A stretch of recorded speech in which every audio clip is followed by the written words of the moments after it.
On June 12, 2018, at 5:30 a.m., armed men burst into our home. They threw my husband to the floor and handcuffed him.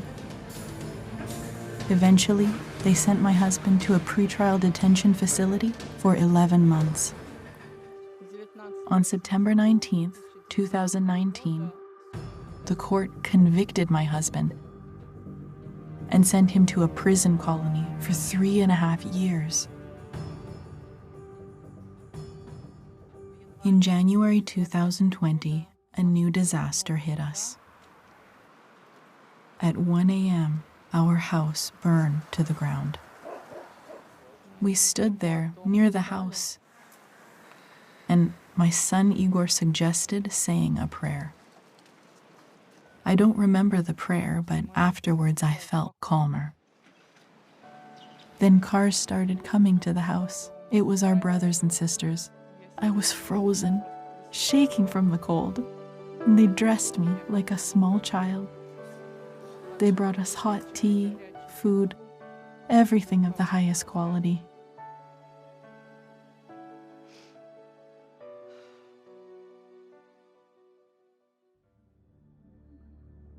Just 1 month after the fire,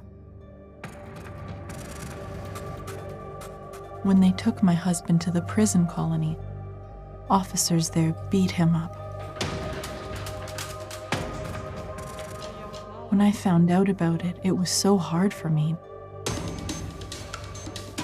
because I didn't know how to help my husband or how he was feeling. I prayed to Jehovah, sometimes all night. It felt as though Jehovah gave me painkillers to dull my pain. My husband, Alexei, tries to take care of us. In the pretrial detention facility, for example, each day he wrote letters of encouragement to us, which we read together as a family. My dear family, remember the qualities that we need right now: endurance, courage, calmness, and most importantly, faith. I like the thought that after winter, summer always comes. After the night, the day arrives. And after the darkest days, there will definitely come a sunny one. Throughout all these trials, having a good spiritual schedule and reading the Bible has given me strength. Also, we prepare for meetings and participate in the ministry. I was really afraid to do it. But this situation has helped me to see Jehovah's support. So we're still in the first item from the Saturday afternoon program of the Powerful by Faith 2021 convention.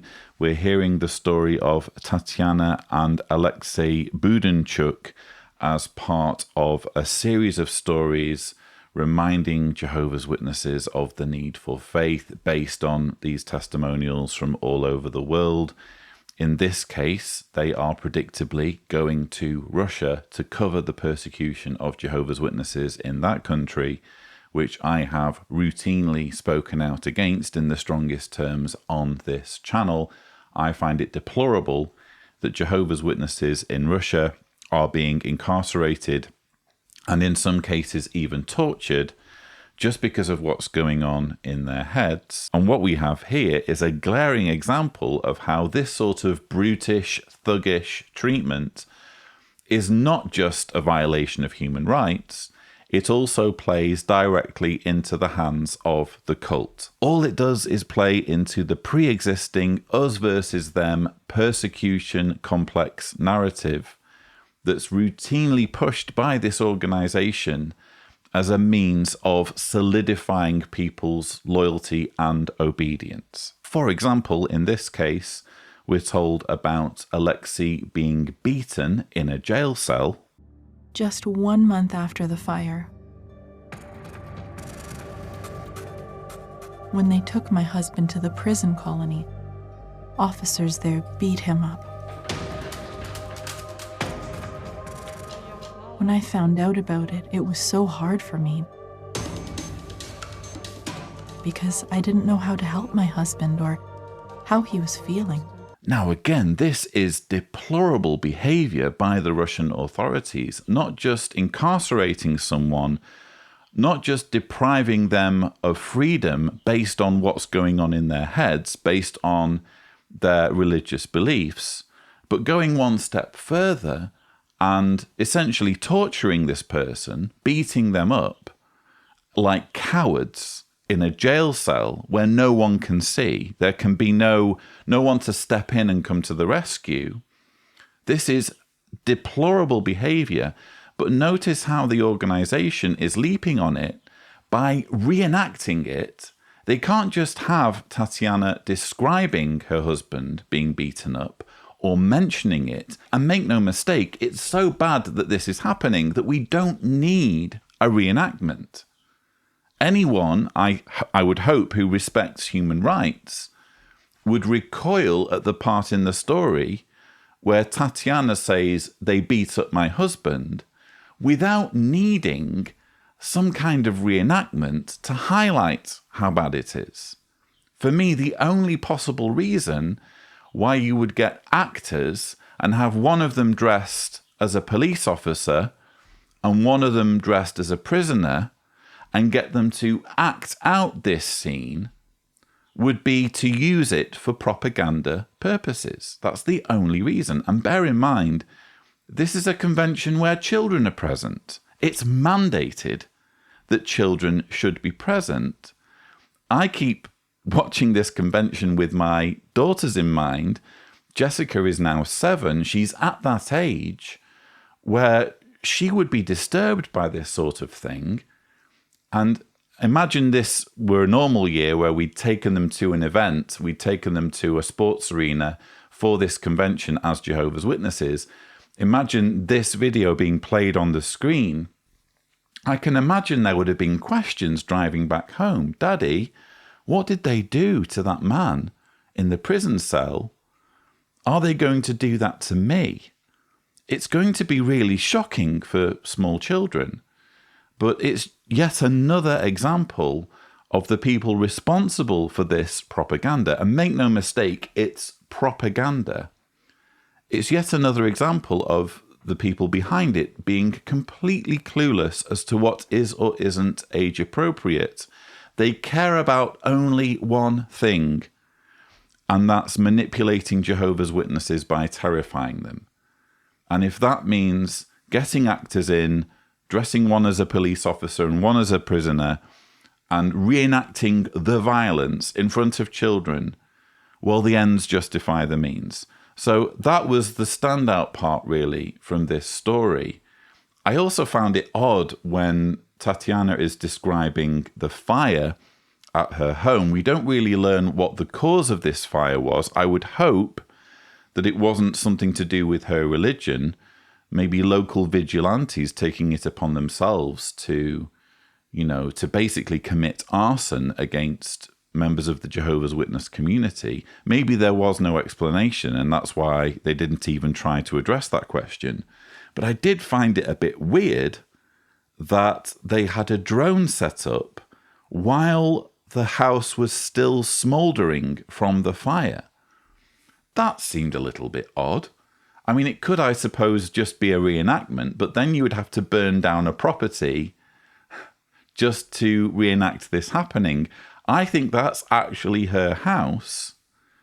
And I think what's happened is that Jehovah's Witnesses, while the house is still smouldering, have turned up with a film crew and with a drone because it is so useful as propaganda material. I think that's what seems to have happened. I found it odd when she was talking about the way the local witnesses rallied round. Of course, they're going to do that when it's a fellow believer.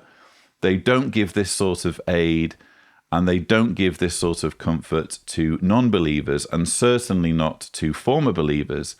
They always reserve their love bombing for people who are either in the group or likely to join the group. But I found it odd when she said, "They dressed me like a small child. They brought us hot tea, food, everything of the highest quality." What difference does it make what quality the hot food and tea was? That was a really odd thing to say, wasn't it? Your house has just burned down.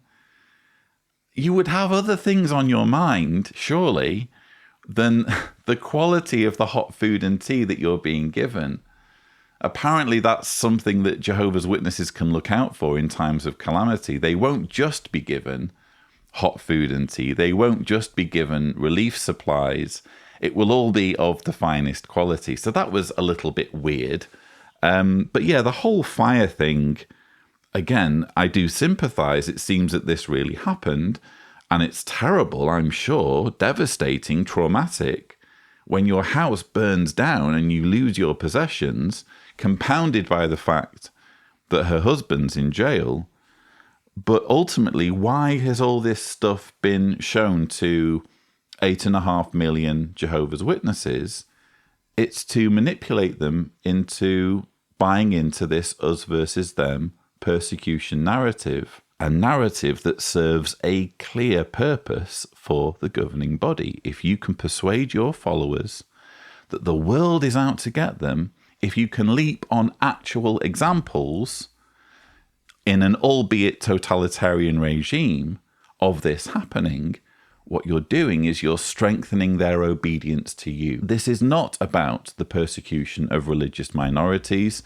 If it were, Jehovah's Witnesses would be talking about other religious minorities that get persecuted. They never do. They never mention the Uyghurs, the Rohingyas, the Yazidis. They never mention other religious minorities. They only ever fixate on their own persecution, and that's because they are pointing to this persecution as evidence that theirs is the one true faith.